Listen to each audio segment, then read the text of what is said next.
Salut! Aujourd'hui, j'essaye de faire un vase d'Anduze dans le premier épisode de Made in Seven.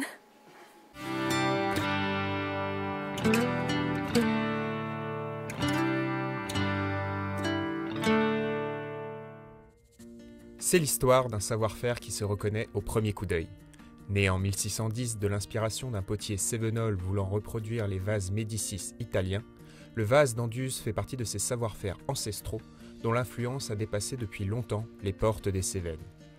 Du château de Versailles aux quatre coins du globe, ce vase reconnaissable par sa forme, ses décorations florales ou son médaillon est une véritable spécialité artisanale made in Cévennes. Parmi les 9 fabricants de la route du vase d'Anduze, la poterie de la Madeleine et son directeur général Guillaume Bimard entretiennent ce savoir-faire avec passion et imagination depuis une trentaine d'années à Lézan. Bonjour Guillaume. Bonjour. Aujourd'hui, vous nous recevez à la poterie de la Madeleine. Oui. Elle existe depuis quand cette poterie? La société a été créée il y a environ 40 ans. D'accord. Il y a combien de personnes qui travaillent ici? Aujourd'hui, on est 47.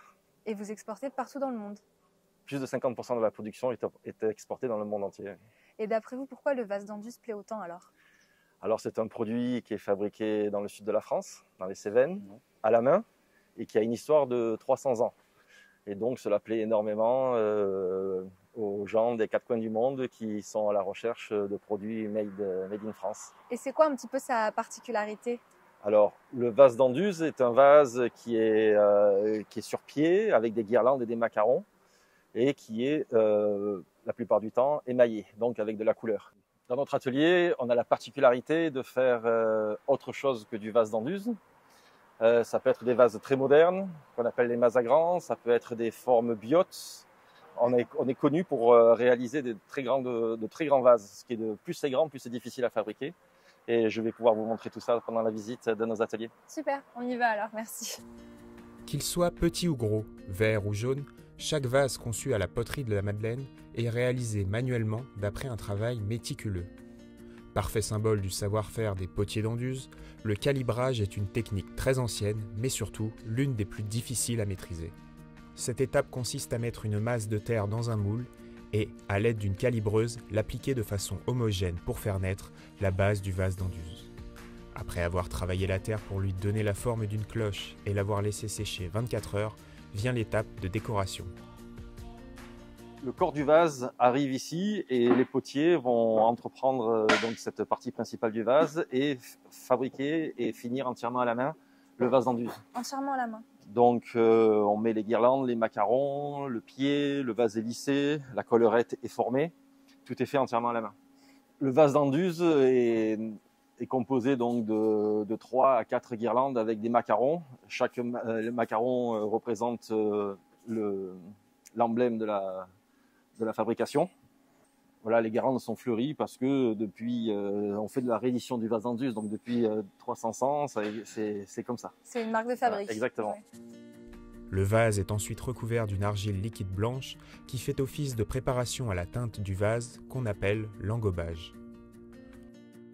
Après la finition, le vase est obligé de passer 3 à 4 semaines dans un séchoir à 50 degrés. Il fait très chaud là. Voilà, on est dans le séchoir. On est obligé d'enlever l'humidité de la terre avant de cuire le vase, sinon le vase exploserait pendant la cuisson. On voit bien là l'humidité qui commence à partir du vase. Donc qu'est-ce qui se passe une fois que le vase est sorti du séchoir? Alors on prend le vase et on va l'émailler.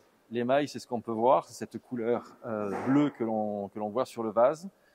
Tous les émaux tradition ont la même couleur avant cuisson. C'est-à-dire que ce vase, il est peut-être bleu, il est peut-être jaune, il est peut-être flammé, vert. La couleur du vase se révèle pendant la cuisson. Il y a 48 heures de cuisson à 1050 degrés. Donc c'est un petit peu magique. Là, il n'y a que la personne en fait qui a fait l'émaillage qui sait la couleur, qui connaît la couleur du vase. Où là, on peut voir, il y a la couleur traditionnelle du vase d'Anduze qui est le flammé, l'ivoire, du vert, une jarre à huile. Voici donc comment sont créés les célèbres vases d'Anduze qui viendront un jour décorer des résidences, avenues et jardins. Reste désormais à savoir si notre journaliste sera à la hauteur du défi, réaliser son propre vase d'Anduze. Laura, ce que je pourrais essayer de vous proposer, c'est de façonner un vase et de prendre la place de Geoffrey et de relever le défi de fabriquer un vase. Ok, je suis pas sûre d'y arriver, mais je vais essayer. On va mettre le tablier. Ouais, c'est parti. Alors du coup, on prend notre éponge et on vient avec ce outil en plastique casser l'arête justement pour qu'après une fois que le vase va être manipulé après cuisson, l'arête ne se casse pas. Tout ça pour donner vraiment un côté harmonieux au niveau du vase aussi, et puis pour justement, quand on le manipule, ne pas le casser. Comment vous faites pour être régulier alors? Alors du coup, on prend notre éponge, on vient l'appliquer bien humide, et avec des caoutchoucs, on vient casser l'arête ici, on vient casser l'arête en bas. Tout le monde me regarde, c'est pas du tout stressant. Plutôt dans ce sens, avec ce côté? Non, mais avec ce côté ou avec plutôt ce côté? Ah ouais, n'importe? Ouais, ce côté ou ce côté. Ok, ça marche. Alors c'est plutôt logique dans ce sens. Bien cassé.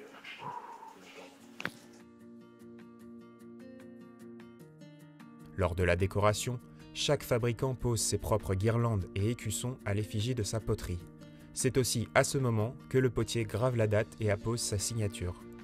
Une sorte de tradition qui, comme le vase d'Anduze, perdure dans le temps et permet la création de milliers de modèles chaque mois. Acteur majeur de l'artisanat, la poterie d'Amadeleine constitue aujourd'hui une référence dans le monde entier grâce au vase d'Anduze qui n'a donc pas fini de faire rayonner le patrimoine des Cévennes. Merci beaucoup Guillaume de nous avoir reçus. J'ai été très contente de découvrir un petit peu plus le vase d'Anduze. J'ai trouvé ça super intéressant. Très heureux de t'avoir accueilli et on est très content de pouvoir faire découvrir notre atelier à tout le monde et de faire rayonner le Made in Cévennes dans le monde entier. Et merci beaucoup et à bientôt. Avec plaisir, à bientôt.